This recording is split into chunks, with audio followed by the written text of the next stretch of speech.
Great, thank you. Well, thank you again for taking the time to speak with me. I appreciate it. Oh, you're welcome. It's a pleasure to meet you, Karen. You too, thanks. Okay, so I wanted to get us started by asking what really inspired you to write the script for the film? What was your inspiration in telling this UFO story in the future, and how did the project come about? Sure. Well, I grew up in Phoenix, and anybody that's from Phoenix, the Phoenix Lights were a big event that happened in the '90s, and it was a big event in my late teens, and it always interested me. And as I grew, it just seemed to be an interesting jumping off point to tell a story. Um, Movies that tackle themes of the unknown had always interested me. I grew up in the era of Carl Sagan, and when the Voyager spacecraft were first started taking pictures of the universe, it just felt like this age of discovery. So that was always kind of in the background of my writing interests. Um, and I also, I felt like UFOs always sort of represented this idea of the unknown, and a lot of movies have taken the side of fear when it comes to UFOs, and I get that. There's a lot of horror films about UFOs and aliens, and it's easy to be afraid of the unknown, and our imagination can get carried away with that. But I really wanted to write about a character who was compelled to chase the unknown, not for fame, but for meaning. I think it's always kind of human nature to seek out meaning, and so that's one part of how this began, but also my work on a documentary I did about 10 years ago called The Business of Recovery. I directed a feature documentary about the addiction treatment industry. And in making that, it brought me into the orbit of a lot of people in the midst of substance abuse in the field of addiction. And I kind of learned a lot firsthand about how trauma was handled differently from person to person. And for one reason or another, drugs or alcohol can become a coping mechanism. Some of my interview subjects died during the filming of it from alcohol or other substance abuse reasons, and more had passed after the doc was finished. And I just always was haunted by that a bit, and compelled to write characters who were kind of about how they were dealing with their shared trauma and how they coped with trauma. It just felt like something I always wanted to write about, just from meeting so many people firsthand that shared their personal stories with me. And then also, I always loved the landscape of Arizona. I mean, I lived in LA for 20 years, but I'm back in Arizona. I mean, I grew up in Phoenix, and the film was shot in the Phoenix area. I think it was always a dream of mine to tell a story set in the kind of vast mountainous desert of Arizona. And I don't know, I think if you ever camp in the desert under the stars in the high mountains, it just kind of makes your mind wander. And I think all these things contributed to, I don't know, how Star People came about when I was writing it. And speaking of the location of being in Arizona and the desert environment, how did you really find the exact locations where you wanted to shoot the movie? And what was that process like, just really setting up the locations for the film? Okay, well, that's a great question. The locations, I mean, obviously, were a very important part of this film. I worked closely with my location manager, this wonderful guy named Brian Bukovic, and I mean, we were traveling all around to find an area that looked remote enough, that was accessible enough for us to shoot in. Because we didn't have the budget to completely relocate the team way out in the middle of nowhere, but we wanted to feel like we're in the middle of nowhere. We ended up most of the desert exteriors are in a ranch out in the Superstition Mountains, which is kind of southeast of Phoenix Mesa area, but it's like driving distance, and also in South Mountain area, south of Phoenix. And it's a lot of driving on dirt roads into canyons off the grid. It's like once you go into these canyons, even if they're really not that far away, 8 miles down a dirt road can take you in the middle of nowhere. So anyway, so that was a little bit of how we found these locations.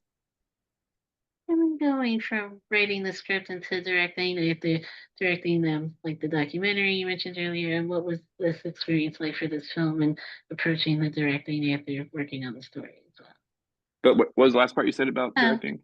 just going from like working on the script for this film, how did that maybe also help influence the directing for the Um, well, that's a great question. I mean, I I mean, I had gone to the American Film Institute for directing some years ago, and I've directed music video work and commercial work, and I'd done documentaries, and I had done short films, and my path took me many different directions into editing, but I'd always wanted to return to, my dream had always been to direct a feature film, and it's just the mystery challenge for any wannabe feature filmmaker, how to get that film going. But for me, what I loved about the process was just that I love collaboration. I like working with other people, and direct filmmaking is it's probably got to be like the most collaborative art form there is, because you're working with a team of, could be tens or even hundreds of people to make a movie. I mean, this film wasn't that big, but there were a lot of people involved in this project, and from the cast, the many different people on the cast, to the crew, and um, you know, I love embracing the creativeness of the people around me to help make the best story that we can make, and that was just an absolute joy for me working on this project. And what was the casting process like for the film as well, and deciding which actors you wanted to bring on for the film? The casting process. I worked with three actually wonderful casting directors in LA. Helen and Kendra were my LA casting directors for my leads, and in Phoenix, Bella Hibbs was cast all the local Phoenix crew, and they did a wonderful job helping me find the right cast for this film. I think I just knew I needed someone who I would believe would go on these adventures in the desert. I needed to believe what I was seeing, and especially in this era of a lot of casting is done on Zoom these days, and I know that's very challenging for many actors, but I certainly was able to see performances through the casting process, even through the screen. And if I could see it on my little like monitor, I knew it was going to be even bigger, once we got, onto onto a film set. But yeah, it was, it's a lot of work just finding the right person and then finding the right chemistry, and trying to make the best decisions to tell the story the best way it can be told. And once the main cast in particular signed on, how did you really work with them to build their characters and the story overall as well? Um, what was important for me with the main cast was getting to know all of them individually, and I kind of feel like my job as the director is to just help facilitate them bringing the truest version of themselves to the set. I mean, even when they're doing a character, you're still trying to connect with something that is real, because it all shows up on camera. But I was just trying. I guess you could say I wanted to really understand what made each of them tick, because every actor kind of has different needs in terms of how they work, what their process is, and I just feel myself as being sort of a facilitator, and that as I got to know them and building trust is very important too, because you're asking people to be very vulnerable in front of you and other strangers, behind the camera. Um, so I guess you could say part of it is a trust building exercise. With the visuals being so important in the film as well, with showcasing like the UFOs and just the desert environment, how did you work with your DP and figuring out how you wanted to visually shoot the film and creating like the cinematography? Oh, that's a great question. So I worked with Aiden Chaperone. He's an incredible DP. He made beautiful images, and from the beginning, my process. I'm very influenced by this man named Bruce Block, who wrote this book about visual structure. It's always stuck with me since he actually taught a lecture back at AFI back when I was there some years back, and building a deck that really helped define the language of the film was really important. And I worked with Aiden also for us to get on the same page with what our visual structure would be, what our visual language for the film would be. There's obviously limitations on a budget of this size, but we wanted to make sure that we had a coherent language visually going into the project. And Aiden, he was so great to work with.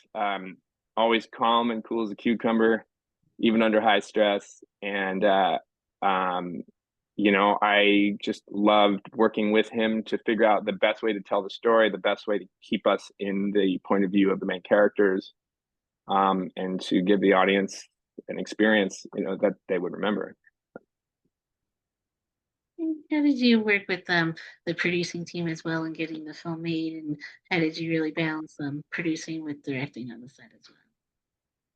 That's a great question. I mean, I'm also a producer on the project, but I wanted to work with somebody who was far more experienced than me in producing, and I ended up working with Josh Shader, who I have a history with because I actually met him back in my college days at Northwestern. I was the very first, I guess you could say, film I ever worked on with like 16 millimeter when I was a freshman in college was a film a short he directed it in college. I was a production assistant. I was happy as a clam, and I'd always stayed. I mean, this was back in the late, maybe about 1999 or so, and we'd always stayed in touch. And we both were in Los Angeles. And when I was getting this film going, I was talking to him, and it just really, I could feel that the team effort would be a great experience. We would get the best film, and I really loved working with him. And he's just very knowledgeable on all elements of going from the beginning to the end. And I'm always like like I said, with the collaborative process, I love working with people who are really good at what they do. And Josh was really great with doing what he did. And when I was on set, he let me focus completely on what I needed to. And he continues to be a big part of this film.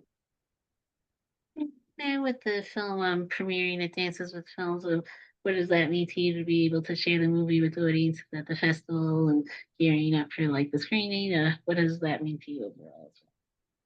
I was thrilled to have our world premiere be at Dances with Films. I mean, I know we're talking now. I mean, we're a couple days away from the premiere. Um, it's been a wonderful festival. I had attended it some years back with a friend of mine's film that was in it, but I never firsthand attended it as a filmmaker. And I've attended some events and seen other films and met other filmmakers. And the vibe there is just very very friendly, but also genuine. I mean, I'm just loving meeting other filmmakers, going to see other people's films, supporting who I can that I meet, and kind of making new filmmaker friends there. And then having the opportunity to screen it. I mean, they're wonderful theaters that they're screening in with great picture, with great sound, great seating. So yeah, I'm just really thankful for the festival for having us. And after the premiere at Dances with Films, with the movie coming out over the summer in theaters and on VOD, what was that process like of deciding how you would officially release the movie and get the distribution as well? Um, it's a puzzle that any filmmaker has to deal with that isn't, on some big budget studio film. Like, how do we get our movie out there? Um, Blue Harbor just seemed right for us. They were like, again, like I mentioned earlier, collaboration is such a big part for me, and I felt working with them was always a great sign for me from the beginning about how we would approach the release of the film, how we would approach the press, because we have obviously some limited resources. And they've been very supportive. They genuinely like the film, which I think is also really important, when you're talking about an indie film. And they've just been a great team to work with. Yeah. Okay, I think that was mainly it, but thank you again for taking the time to speak with me. I appreciate it. You got it, Karen. It's a pleasure meeting you. You Thanks so much. too.